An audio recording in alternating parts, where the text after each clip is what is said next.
Namaste, let us start. Om Sahana Bhavatu Sahanau Bhunaktu Sahaviryankaravavahai Tejasvinavadhitamastu ma vidvishavahai. Om Shanti Shanti Shanti. So let us continue with the revision of Purusha Suktam. So I've looked into the plans just to give you a quick idea. So the next series of discourses we will begin on Tuesday. I believe it's the 2nd of May. So what that means is that we have 3 classes to finish the Purusha Suktam revision.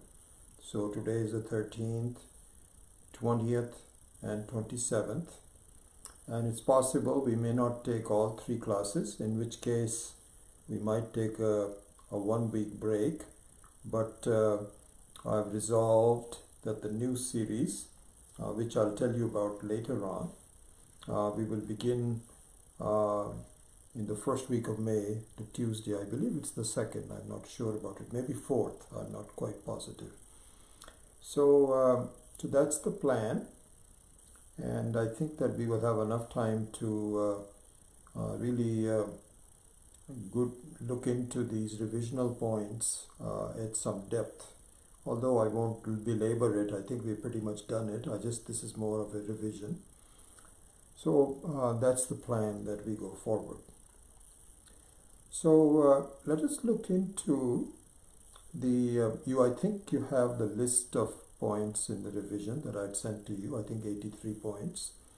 And so if you can look, you can just keep that in front of you as you make notes on it. So let us look into number 23, the pairing of Bhopta and Bhoja. And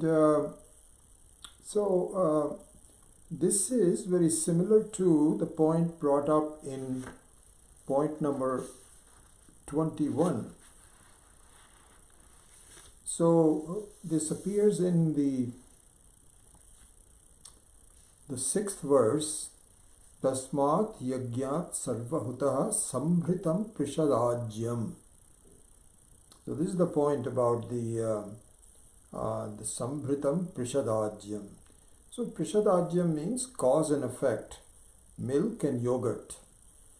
And so what we saw in number 21 was the following, and the same conceptual point is brought up in number 23 in Bhopta and Bhoja.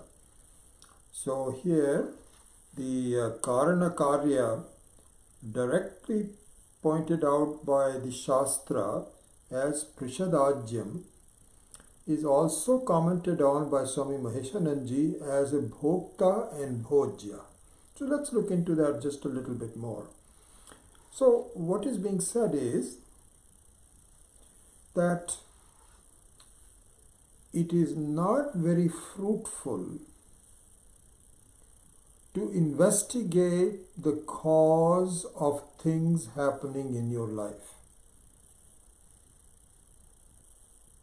This is a revision of the revision. Remember we talked about the fact that we can blame Trump for many of the things, that he's crazy, he did this, he did that.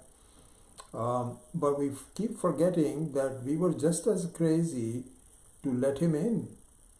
So to separate a cause and effect in the world, which is nothing but Maya, is not very fruitful and not wise. You have to do what you need to pinpoint the cause and effect from a Vyavahara standpoint.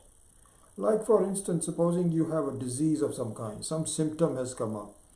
So to find the cause of the disease is very natural and very wise. You cannot say, Shastra says don't investigate it. That's not what is being said.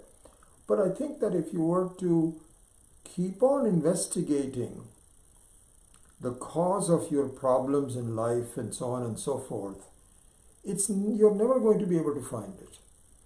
Because this is given in the definition of Maya, which is anirvachaniya. So the word anirvachaniya is an important one. So nirvachaniya means nischayena vachaniya. So this is how the etymology of the word goes, anirvachaniya. So first we have to take out the nanj, which is which is a negation. And now that is left is nirvachaniya. So nirvachaniya means, vachaniya means one which is possible to be spoken of. Nischayena vachaniya is called nirvachaniya. That means something which is very definite. Like for instance, supposing you saw someone. So this is the very basis of knowledge, even vyavaharika knowledge, that if you saw someone can ask you, you said, you know what, I saw that person in the grocery store. I met that person in the grocery store. And someone can challenge you and say, are you sure? Because they are supposed to be out of town. You must have seen someone else. So you can say, listen, I don't know whether we're supposed to be out of town or not. I actually spoke to this woman. I spoke to her and we exchanged pleasantries. Hello, how are you? And we are going fine. I spoke to the same one. Don't challenge me. And then the other person can back off and says, okay, they must have come back early. I didn't know that. Good. So this is called nirvachaniya. That you saw the person and you actually spoke to the person is very definite. There is no doubt about it. But Maya, as the ultimate cause of issues and problems in our life, is anirvachaniya. You cannot pinpoint. And people actually, we all try to do that. Our idea on life is that if I can just do this, take care of my health, then my family life and food and money, then I will be okay. Then I'll be okay. Hey, you're never going to do it. So one thing is going to be fixed, something else gets wrong. You try to fix that, something else goes wrong. So finally we all give up. And this is why we interview people who are very old and they are near their leaving this earth. How did you feel about things, and are you completely satisfied? Nobody will say that I was completely satisfied. They might give you say, I had a good life. But inside the good life means there was a lot of problems, unresolved. I don't know what else to do. I'm leaving now. There's nothing else I can do. Anirvachaniya. So this is what it is said is that the Sambhritam Prishadajyam means that the cause and effect are all mixed up. You cannot really resolve it. Okay? Don't try to resolve it. It's not going to lead anywhere. So this is one thing. This is number 21. Point number 21. Now the same point is being repeated in point 23 with the conceptual explanation of Bhopta and Bhoja. Same point. Bhopta and Bhoja. So this is also a very interesting point to see. The variation on the Prishadajyam is the Bhopta and Bhoja. So Bhopta means an enjoyer. Bhoja means one which is enjoyed by others. In other words, one where you submit yourself to do some work externally, and then you come back and become a Bhopta. It can be also looked as Karta and Bhokta. Although Bhoja and Bhokta is more direct, but Karta Bhokta also is the same one. Okay? So the point here is that just like in the Prishadajyam, Maya is anirvachaniya, this also is anirvachaniya. What is anirvachaniya? Your attempt to be a Bhopta and not a Bhoja. Really all our attempt is that I want to enjoy. And then if somebody says, well, in order to enjoy, you have to do some things like going to Hawaii. You go to Hawaii to enjoy, but then you have to put out a lot of money. And these days you have to sit in this plane for 6 hours with you don't know whether you're going to get COVID out of this or not. And there's a lot of problems. Flights are getting... So you have to put out some things. You become a Bhoja at that time. But then for a short time in Hawaii, when you're lying down next to a swimming pool and so on, or walking on the beach, you become a Bhopta. And from the standpoint of the Hawaiian government, you are a Bhoja. They're very happy that you're spending your money there. All these expensive restaurants and hotels and so on. You are a Bhoja. So you always have an attempt to be a Bhopta and never a Bhoja. So that's not going to be solved. This is a struggle that is going on all the time between Bhopta and Bhoja. So Swami Maheshananji says, just like in the case of cause and effect, this also is indeterminable. Indeterminable, you cannot really do that. Now, there comes an important corollary. An important corollary for both point number 21 and point number 23. Both the Prishadajyam, the cause and effect, Karana Karya, as well as Bhopta Bhoja. There is an important corollary. And what is it? It says, and I make this point as the very last one. The last one is, if you make the entire body, mind, ahankara, the Bhoja, it should be really Bhoja, not Bhogya. It should be Bhoja, my mistake. And the Atma as the Bhopta, you have achieved the highest. So let us look into this point. This is the important, I'm not sure corollary is the right word, but this is the important essence of the Maya being anirvachaniya. Okay, so let's look into that. What it means is, your and my quest to find a cause for my problems is going to be there. It is not something you can escape. Whenever something unpleasant happens in my life, I'm always looking for why.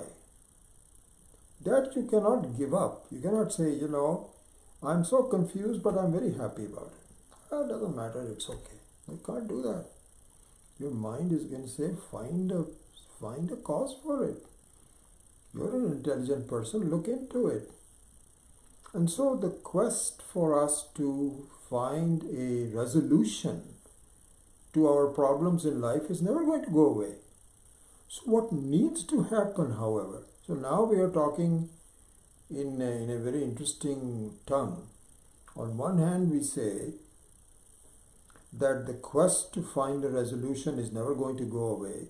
And on the other hand, we say your quest to find a resolution is impossible because it is anirvachaniya. What gives? You're speaking from both sides of the mouth. No. This is the point that we should grasp. This is what has been explained meticulously by Swami Maheshananji in reviewing the detailed notes on the Purusha Suktam, and which is what you need to do, what you should do, is to shift the focus on trying to find the resolution between two mixed up entities. What are the two mixed up entities? One is Bhopta Bhoja and the other one is cause and effect. Shift your focus to Atma and Anatma. Don't stay within the Anatma and find a definite resolution within the Anatma, because that's not going to happen and you will be wasting your time and you will be disappointed, frustrated. You might as well figure out, just give up in the very beginning. Why? Because it's not going to happen. It is something like, in the simple example of the rope and snake. How did the vision of the snake even happen? I want to do a research on it. Okay, do the research on it. What are you going to happen? Actually, a lot of PhDs are given for less causes than that. It's amazing. There's this lady in Chicago, Wendy Doniger, who if she is so anti-Hinduism, so anti-Vedic ones.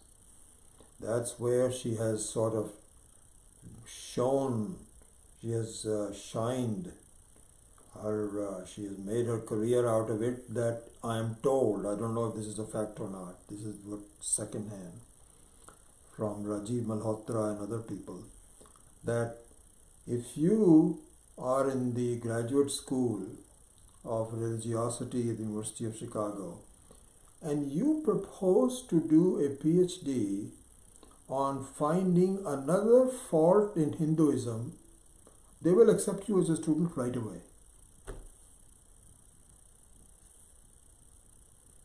Is what's happened.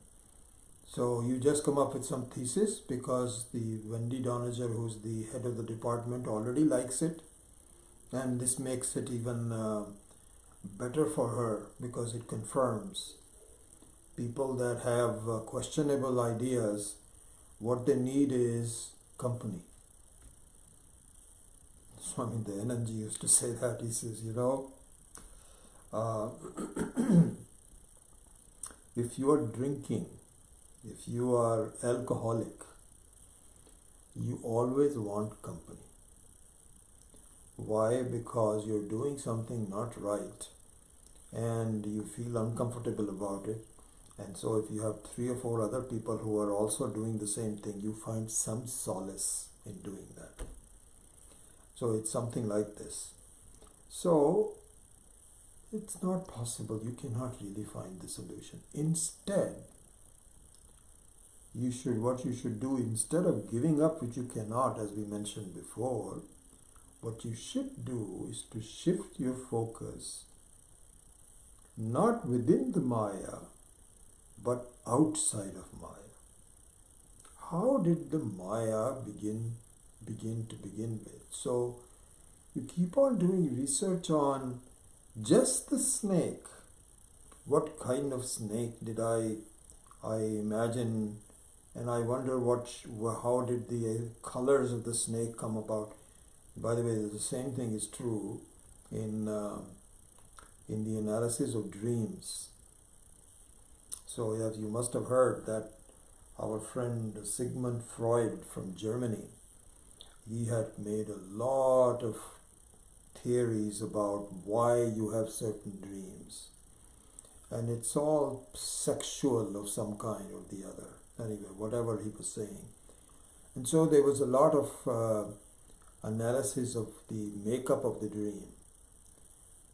So Vedanta says it's useless. What kind of a dream you had and why you had a particular dream? If you're just, as I mentioned to you, I saw my dad in one of the dreams, then it's kind of like a little fun. And I could easily tell that I saw a letter from him. I've not seen that for a long time, so my mind must have had a register of And that's how it happened. That's it. That's the end of it. I'm not going to apply for PhD on this. Instead, Vedanta says if you really want to investigate the dreams, investigate the entire phenomena of the dream. Why did it occur? That is very fruitful, extremely fruitful, as we saw in the Drikdrishya Viveka class, that you go to do the analysis, you go from a one single person to three people. You suddenly realize, my God, I am not just one person, I behave three different ways. And I cannot be three people, so there must be some common element that makes me, it must be a role that I am playing. This is how the analysis has to go. Anyway, so don't try to do a PhD on these type of snakes that I imagine, why and this, that or the other. But if you want to investigate, how could you even see a snake when there wasn't none? That is a fruitful thing to do. So similarly, coming back to here, what you should do is to investigate, how is it that I, whose nature is a consciousness alone, pure consciousness, I am, I know, and this is an endless Satyam Jnanam Anantam.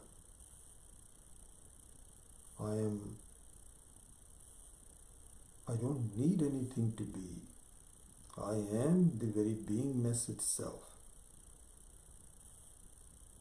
And how did I get mixed up with mortality?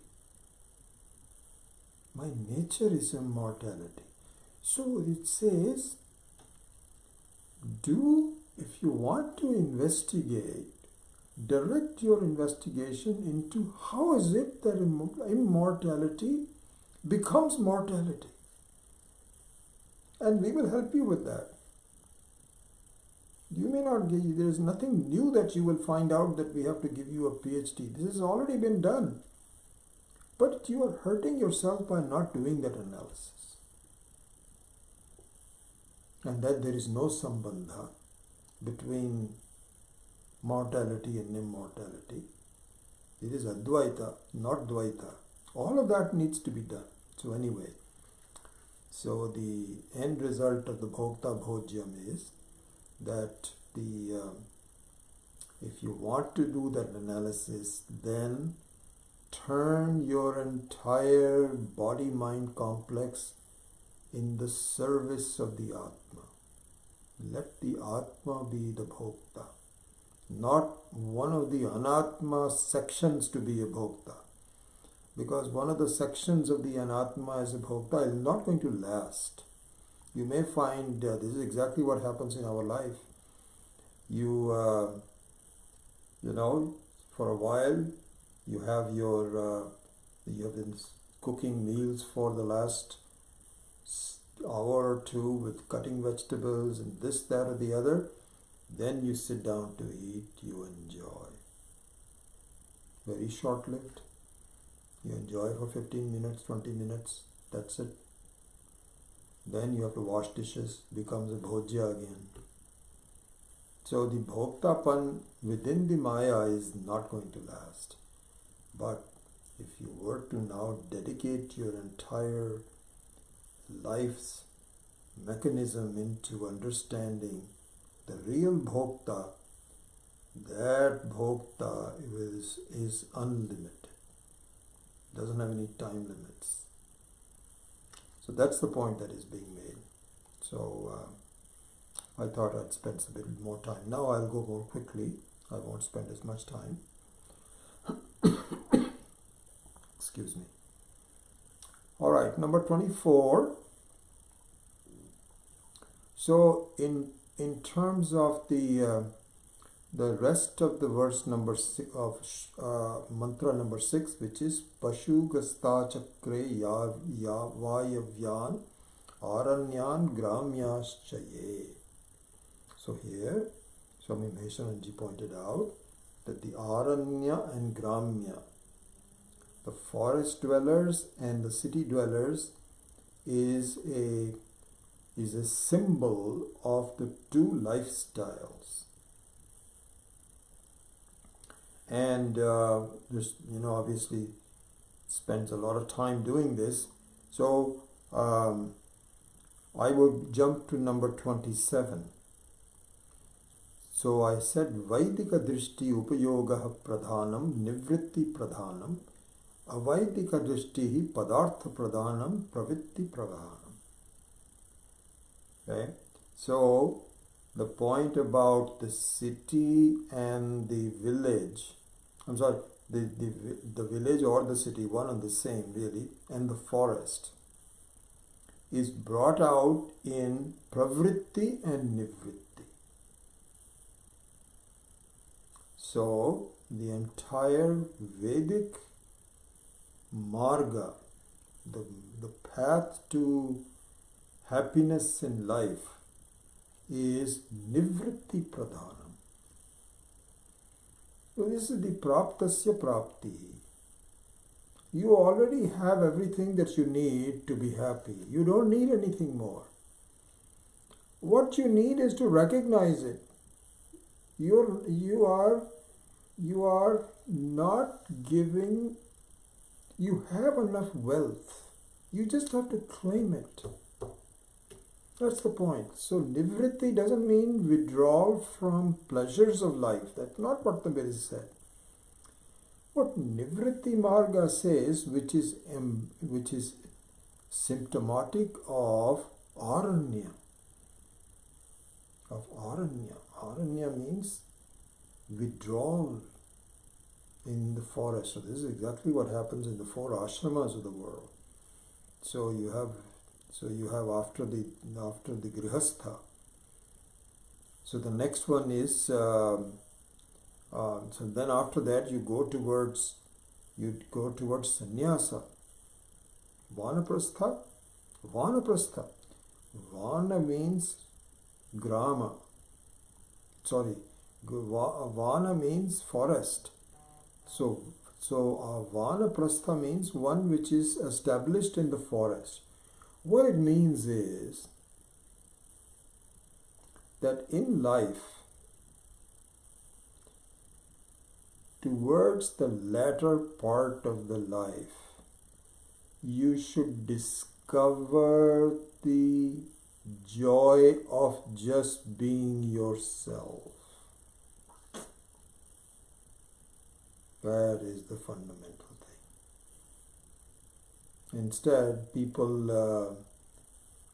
are so used to having company. So it may be that you need to be a Gramya. Gramya means to be in the city because the Grihastha life requires that you are surrounded by family and the family supports you, you support them. Oh, this is very good, excellent. Okay? But then when you retire, or when your first grandchild is born, whichever comes earlier, this is what is said in our Shastra. Okay, and it should happen around 50 or so. These days you don't even have a child until you are 50. Anyway, so that is a separate matter. But when you retire, you should discover the joy of not having company. Instead, we have just the opposite problem. Our retired people get very lonely. So they join a card party. This is exactly what is happening. You talk to the people and say, I have some 2 or 3 friends. You cannot believe they have something like 3 or 4 card parties a week. You ask them, so how are you? What's your plan on Tuesday? Tuesday we have a bridge party. Okay, that's good. You cannot come on Tuesdays. How about Thursday? Thursday we play poker. They're busy. They're very happy about it, and if they come home, they feel that they are all alone. It's very sad, really, because you miss the pleasure of Ishvara's company. This is the real discovery. Because we all start with the assumption that there's nothing in me that I need to enjoy. I need to enjoy other people, talking to them, and so on. But I cannot, and then this is seconded by people saying, in order to ward off Alzheimer's, you need to have friends and talk to them and so on and so forth. So this is what is called the Avaidika Drishti, Pravitti Bharga, Pravitti Pradhanam, Padartha Pradhanam. Padartha Pradhanam means things, I must be surrounded by new things. There's a new type of television that has come in. I must buy that. Padartha Pradhanam. You miss out on it. But but the Atma is a very interesting thing. Just stays there for you to discover it. It doesn't push yourself and says, hey, I'm here. No. Swami Dayanand used to say that. He says, Ishvara must feel very strange that despite the fact that he has created all of us, we are all the offsprings of the creation of Ishvara, we fail to recognize him. We actually insult him. We have some discussion. Do you think there is God? I don't know. I don't think so. There's so many problems in life. If there was a God, he would have solved them by now. So I think it's not there.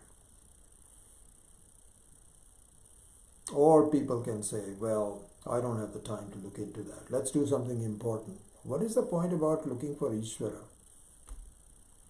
So Swamiji used to say that, if there's probably very small number of people who even look into. So Ishvara must feel, there's some people that really are looking for me. Otherwise, he feels, what a strange world I've created. Nobody seems to be even interested or knowledgeable. So this is exactly what happens. Atma does not make itself visible without your trying, without your own. This is the issue with all of us, that the Atma is so subtle, even though it is myself. It's a very strange thing, really, that in spite of being myself, I fail to see the depth, the wealth, and the beauty of my real beingness. Shantam Shivam Sundaram. And at most we just say, I'm a Sakshi, I'm a Sakshi, I'm a Sakshi. That doesn't really mean anything. You have to understand the full gamut of possibilities, that you are the same electricity that works behind these lamps, the same electricity that works behind a heater, the same electricity that works with an air conditioner, with a fan. So many different uses of it, and all because of this one thing which doesn't change, which has the power. So the Atma's power is to be recognized. So this is what is normally talked about. He is a realized person. What does it really mean, a realized person? That's a very often used and abused word, realized person. My teacher Swami Dayananji used to say, I am not sure I really like that word, realize. The only thing you can say about realize is that you realize certain interest. You put some capital in and now you realize some interest. He says there it is appropriate. What it really means is you need to appreciate the power and fun and ananda of yourself. And it is not until you have nivritti, which is what is being talked about here in the Aranya. So he talked all about that. One quick point here, number 25, where he says, Tasmat Yagyat Sarvahutaha, second time, Richas Samani Jagnire Chanda Gumsi Jaggire Tasmat Yajus Tasmad Jayata. So this number 7 is pointed out that the Vedas are the creation of Ishvara, the Purusha. It is not man-made. It says there right here, it says, I am the one who did it. Number 1. The second one is that the creation of the Vedas as to what is to be done, why it is to be done, is done before the Srishti begins.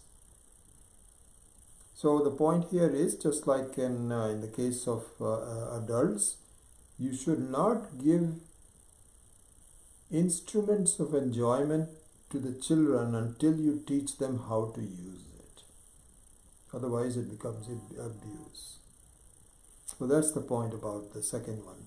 Number 7, Tasmat Yagyat Sarvahutaha. Okay. Now let's go to number 28. So far, after describing the elements of yajna, now the sadhana for the yajna is now launched here. And so here, number 8 is Tasmad Ashva Ajayanta. So having taught the knowledge of the creation, now the articles of creation, which are the articles used as a sadhana towards the yajna, is being talked about. And so there he says that we want human beings to be surrounded by a staff. So here, for example, Tasmad Ashva Ajayanta. So to make a horse is an important element of staffing that you need. So here it means something that will allow you to travel places fast. That's also important. You have to go to a field and then come back to your village and so on. And so here these days, of course, we have motor cars and so on. But the Ashwa represents your ability to move. Then lots of other ones also. So you have, and then he says, Ye kecha ubhayatataha. So ubhayata ataha means both vegetarian as well as non-vegetarian animals are created. So there are animals who are created who are purely non-vegetarian. They will, even if they are extremely hungry and starving, they cannot eat until there is a live something, not live, but until there is a carcass of some animal. They cannot eat grass or vegetables or anything like that. The lion being one of them, tigers. So the question is, why are they made that way? It is all part of the natural progression. So this is very well balanced, and so you have to make sure that that there are animals that are creating a balanced population of all the various species and the number of species that exist here. There's a lot of things going on behind the scenes. In our garden in the backyard, these days in the springtime, it's lizards all over. I can't even walk without making sure that I don't step on a lizard. And you feel, why are these lizards there?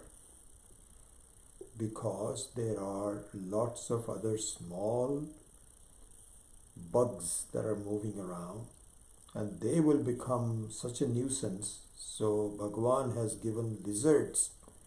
And so this is exactly what happens.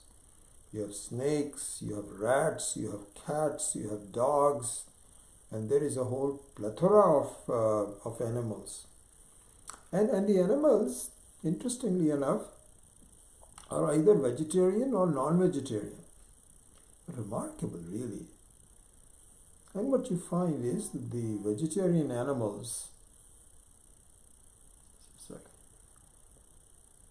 No, it's okay, everything is all right. I thought there was a message, family message. By the way, I think I'd mentioned to you in one of the previous classes that there was a message that my sister is in ICU, so I had to respond to it. It turns out that she did contact COVID and was hospitalized, but she's now doing better. And so I think that she should be discharged from the hospital any day. Very unfortunately, her husband, who's quite a bit older than him and already suffers from Parkinson's, he also contacted COVID. He is in much worse shape and still in the hospital. So we are hoping that he also recovers. But my sister herself is doing fine. So, so both vegetarian and non. So yeah, what I was saying was that in terms of the vegetarian animals, it is very phenomenal. Swamiji used to say this, Swamindayananji, that the fastest animal in the world, one of the fastest, if need not the fastest, a horse, is a vegetarian. And the biggest and the most powerful animal in the world, which is an elephant, is also a vegetarian. Amazing. And for us human beings, we have a choice. We have a choice. And if the choice is rajas, which is pravritti marga, which is going outside and having the company and so on, chances are that you will be a non-veg. But if you are a nivritti marga, and this is what I was saying when we started the Brahma Sutra class, I wanted people to be vegetarians, at least committed to vegetarianism, if not completely vegetarian. Because the Nivritti Marga means that you choose the vegetarian rather than non-veg. Anyway, so this is what the meaning of Ubhayataha, Yekecha Ubhayat Ataha. Then a special mention is made in Purusha Suktam in Gau. Means a cow. Gavoha jaggire tasmat. And so here the word jaggire is used, not ajayata. Jaggire is a special Sanskrit word which means don't casually know it. Look into it at some depth. So just like you have a mother, a human mother, is something very deep about her. I mean, the ability to carry a child in her womb and to deliver the child and to shower her with the kind of love, lifelong love and so on, something extraordinary. Men cannot even come close to doing that. And so similarly to that is the cow. It's like a second mother. So even though a woman may just look very simple, but if you look into her life and her commitment and her personality, and there's so much more to her as a mother, I'm talking about. Same thing is true for the cow. It looks like a simple animal. And this is exactly what we do. We just kill it for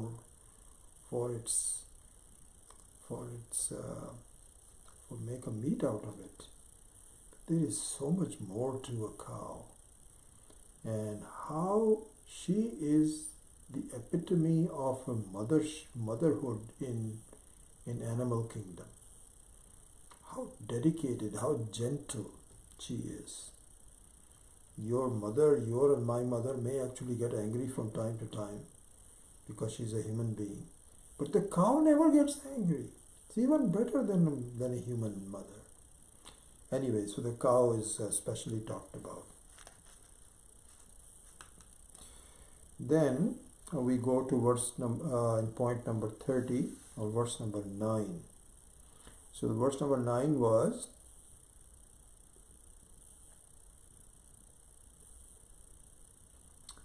Tam yagyam, so this is a little bit out of sequence here. Tam yagyam barhishi praukshanna purusham jatam agrataha tena deva ayajanta sadhya rishayaschaye. So in number 30, up to now the various aspects of the yajna, including the sadhana, were described, and now the main topic of the sacrifice of yajna, the central theme of it, is taken up. So there we knew that there are two types of yajnas. One is the principal yajna and the one is secondary yajna. So a principal yajna is one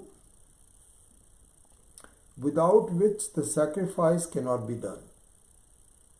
That is the very goal of the yajna. Secondary is that it can be done and completed, but it stays incomplete.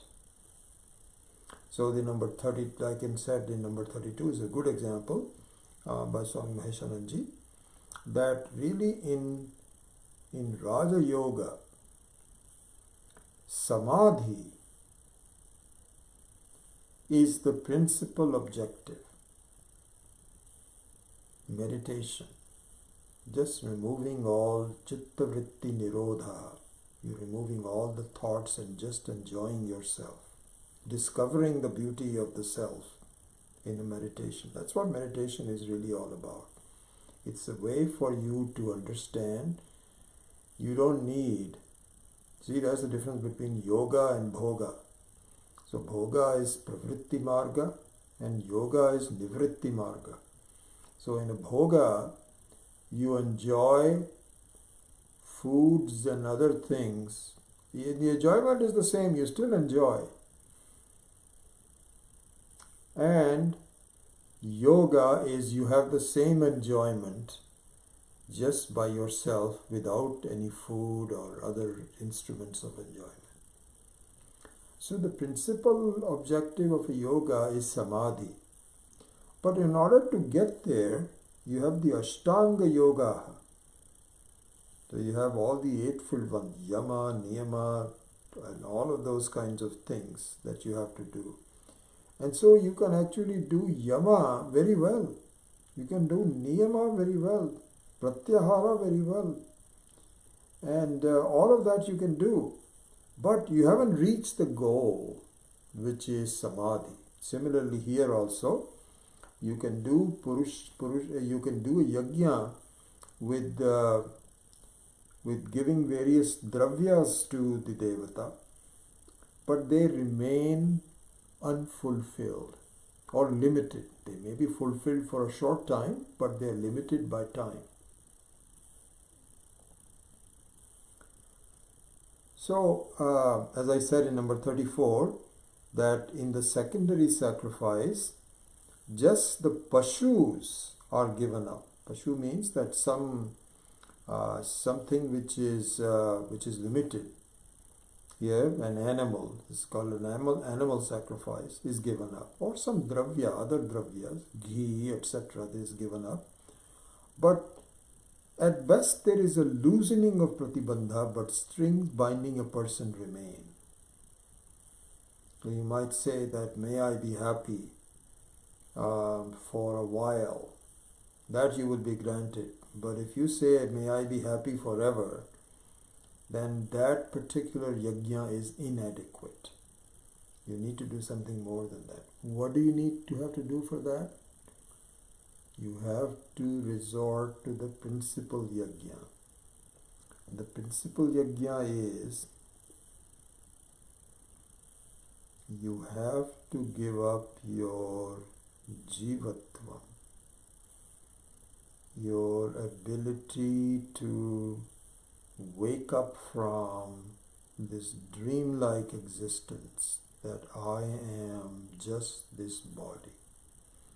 This identification, until you discover that this is a false identification. You don't need to identify with the body and mind. You are already free. You fail to recognize it. And so therefore you have to wake up from it. So just like you, as long as you are dreaming, you are still within the crutches of the dream. But when you wake up, it's not as though you reform the dream. You give up the whole dream, lock, stock and barrel. You know what has to happen. And you won't do that until something more promising becomes palpable for you, visible for you. That's what needs to be done. So, and so Barhishi Praukshan sprinkled into the fire, number 35, essentially means the same thing as we were discussing number 23 and number 21. You have to separate the Chaitanya from Jada, from you as Satyam Jnanam Anantam, Satchidananda, from things that depend on Satchidananda, which is the body-mind complex. So this is kind of like the electricity and the appliance. You, my friend, are the electricity. And right now you're mixed up because you see them working together. So in the beginning, yes, you can enjoy that. But if for some reason the appliance gives you trouble, you have to now extricate yourself and become independent of it and say, I am not affected. This needs to be done, seen. This is what deserves our attention. So this is the Barhishi Praukshan. Now you sprinkle that into the fire of knowledge.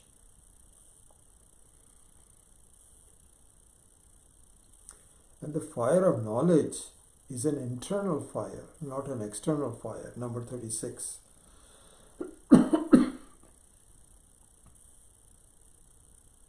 The internal fire grows steadily. The external fire makes you rajasic.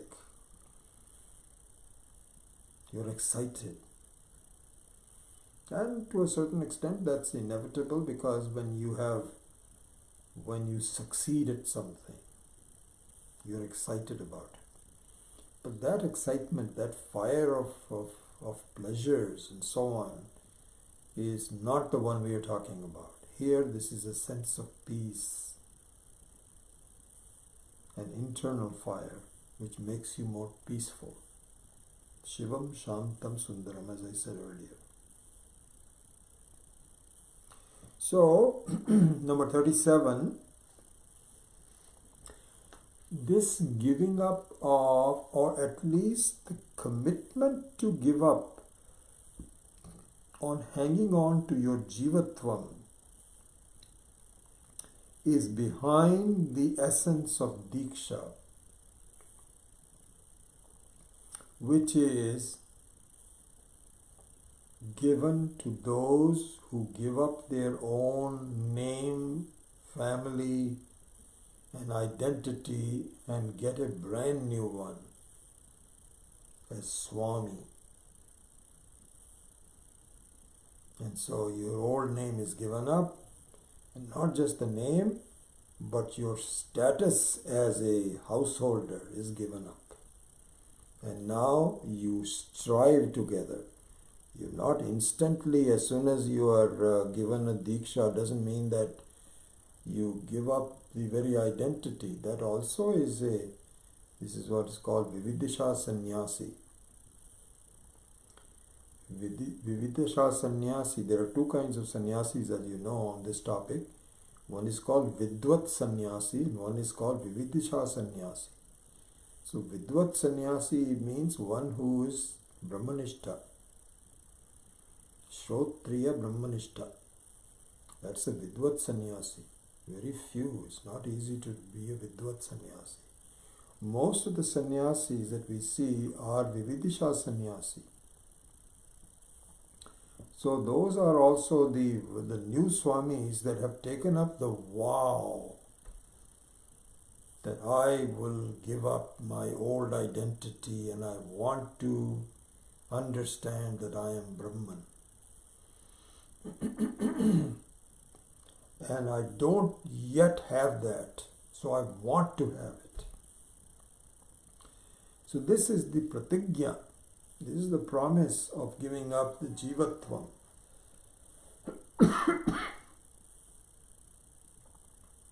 Should have a glass of water next time. We give up the jivatvam, but attempt to give the jivatvam. And that can be done by the householders too. Can be done by that. A bit more difficult because you have more strings attached. You cannot walk out of the family. So a bit more challenging. But then we also have the advantage that we can slowly give up our ragadveshas, likes and dislikes. Whereas the Swamis cannot do that. They have to hold everything back. Anyway, that's a separate topic. So that is a principal yajna. Becoming a Swami, whether you are outwardly a Swami or inwardly a Swami, doesn't matter. But trying to become a Swami is the principal yajna, where you give up your status as a jiva. That's number 37. Okay, then the build up to number 38, the build up to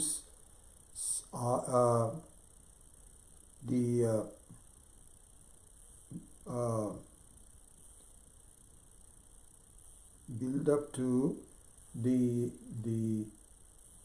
status of the devata of the yajna. So Tena deva ayajanta Purusham jatam agrataha Tena deva ayajanta. Ayajanta means the one who did the yajna to the devas. What kind of devas? Sadhya rishayaschaye.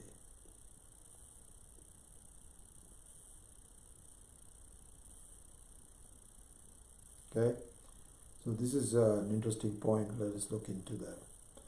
So number 38 said, so let's start with this analysis. The purpose of the yajna is to choose a devata and try to become as close as possible to the qualities of the chosen Devata.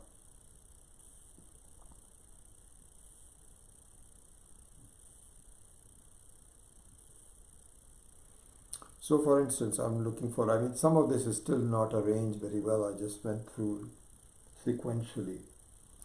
So,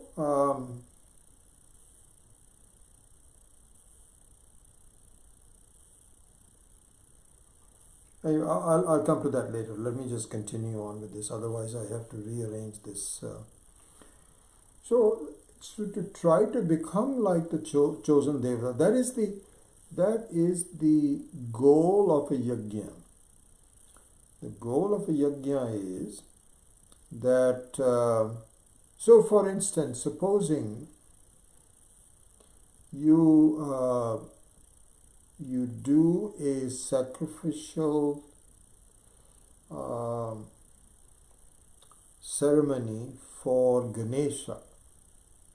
So supposing you go to the temple on Ganesha Chaturthi and you do a yajna to Ganesha. What does it really mean? Let's look into that. What it means is, so this is an interesting thing.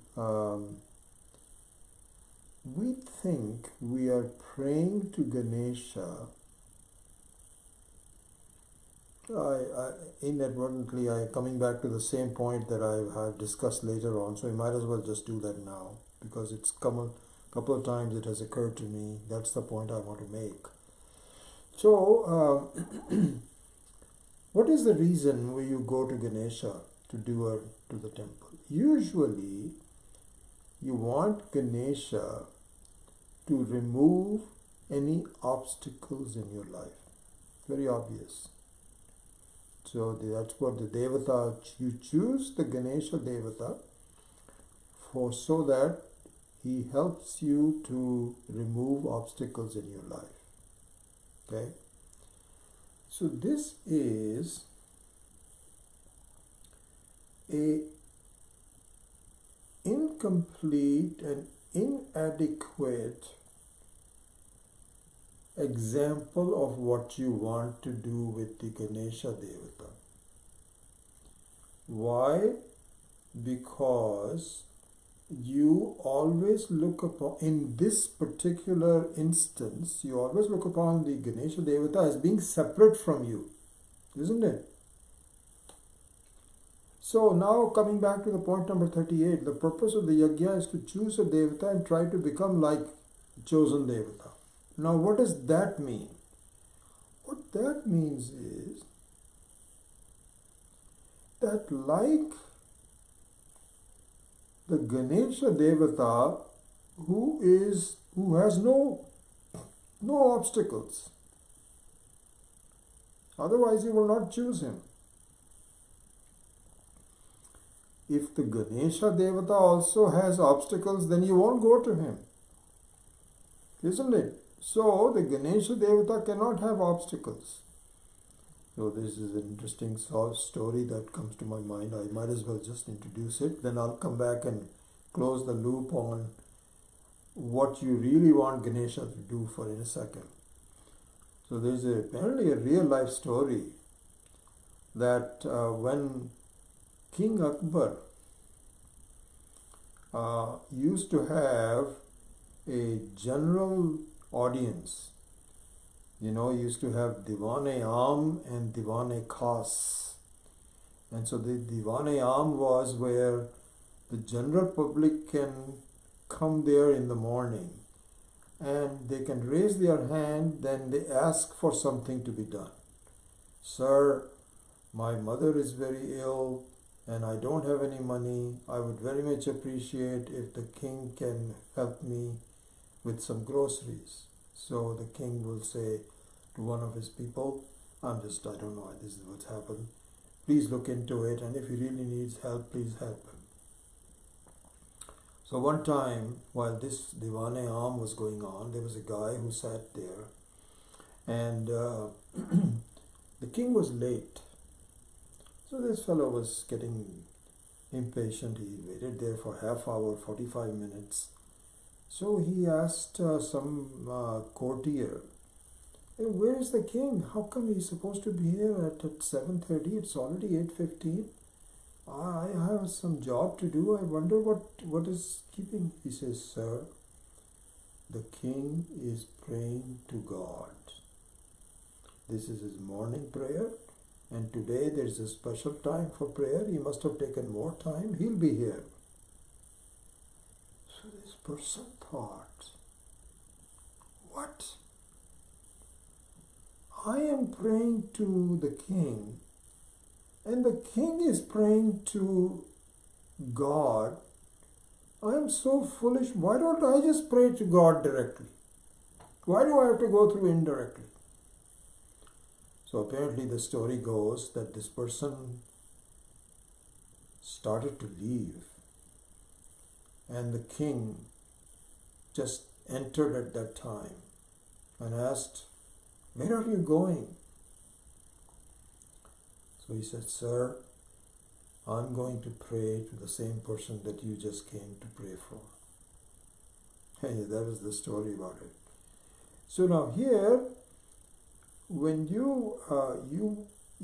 pray to Ganesha because he doesn't have any obstacles. Otherwise, you will not pray to him. He himself has obstacle, then he would know who does he pray to himself. That's not the point. The point is the following. You go to Ganesha so that you can become like him. This should be the real purpose of going to Ganesha. And I might as well complete this thought. So this is a little bit out of sequence. I think I come to it later on. How can this be done? How can this be done? Ganesha is a god, and you are just somebody who is just has got problems, and you're just walking. How can you be like Ganesha? Yes, you can be like Ganesha. And how you can be like Ganesha is that you pray to Ganesha, "May your qualities become like me. My qualities become like yours. Your qualities, may they get transferred over to me." And what are those qualities? I am not upset by any minor doshas. And so this is a very important point that Swami Maheshananji spends a lot of time discussing. So this has to do with adequacy, samarthyam. And so it all comes up in number 40, 41 and so on. So the Sadhya Devatas are the ones who take you to an ability not to be bothered by problems. So those are special Devatas. They are Sadhya Devatas. And so, I said number 40, they are the ones whose qualities directly lead to reaching Ishvara. Because they are reachable through sadhana. And what are the qualities of that? And so you can even bring Ganesha into this picture on that. Because Ishvara is Ganesha, not any different. That is because you develop samarthyam, adequacy. And I can just tell you in my own life, I had not read this in detail until 3-4 years ago, this concept of samarthyam, but I was already moving in that direction. What it means is, this is an important point to see. You do things that are likely to be achievable. You don't overextend to a point where there are likely to be disappointments. This is an important point. We don't need, as I did in the earlier part of my life, I was reaching out far too much, blaming myself if I didn't really get to that point. I was ambitious, and therefore to that extent full of problems. But if I just stay within my envelope, this is the praptasya prapti we keep talking about, then I am okay. I don't need things that I don't have. I can't reach for things that I am not prepared to go through. So this staying within the envelope means that to that extent, the obstacles do not bother me. If something doesn't happen, I'm not that crazy about it because I knew that was not very achievable. I don't even try to do it. So my sense of happiness and adequacy has increased. So now to close the loop, when you go into praise, to pray to Ganesha,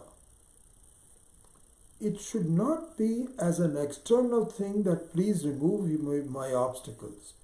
Instead, what it should be, may you make my life in such a way that I don't reach out for things that I don't deserve. It's all a question of your own expectations, not a question of karma phala. It's a question of karma itself. Your karma itself becomes the phala. So that's the point about the achieving the right qualities of the devata.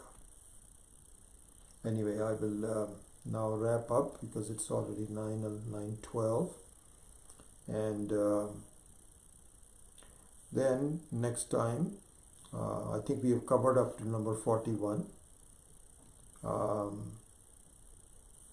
and we will finish that topic up by going to number 42 and continuing on. Okay? Alright, so with this, let me close the class off. Om Asato Ma Satkamaya Tamaso Ma Jyotirgamaya Mrityorma Amritam Gamaya. Om Purnamadav Purnamidam Purnat Purnamudachyate Purnasya Purnamadaya Purnamevavashishyate. Om Shanti Shanti Shanti. Hari Om Shri Gurubhyo Namaha. Hari Om.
Good to see you all. Wonderful.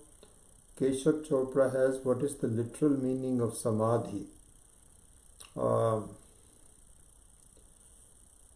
So samadhi stems from dhi means the mind or attention, and samadhi means one which is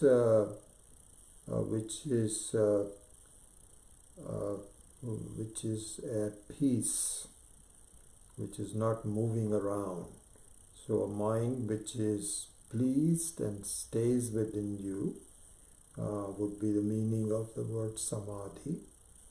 And of course the samadhi has lots of shades of meaning, and we will tackle that in the right time. But in general, the word samadhi means a controlled, peaceful mind would be samadhi. And there's, as I was saying, that in the yogic interpretation of samadhi, it means no mind, absolute absence of mind. Whereas in Vedantic samadhi, that is not the case. The mind itself has been sublated into doesn't matter. You let have. So this is what we went through in the Dritishya Viveka, the various kinds of savikalpa and nirvikalpa samadhi, savikalpa bahihi, savikalpa hridihi, and then shabdanuviddha samadhi, then I think dravya anuviddha samadhi. All those kinds of different shades of samadhi are there. And then the nirvikalpa samadhi means there's no thoughts, it's a thoughtless state. So that also is one of the shades of the word samadhi. So that's what the word means.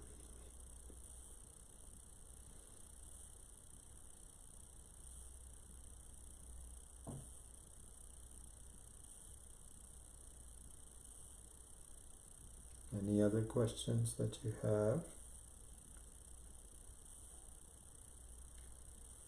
So I will talk about the next series, perhaps next week, or maybe the week after that. So, but I've given you the kind of the target dates for the completion, and we will hopefully adhere to it. We will start the next one on the first week of May, one way or the other. Okay, no other questions, then I take your leave and we'll see you next week. Om.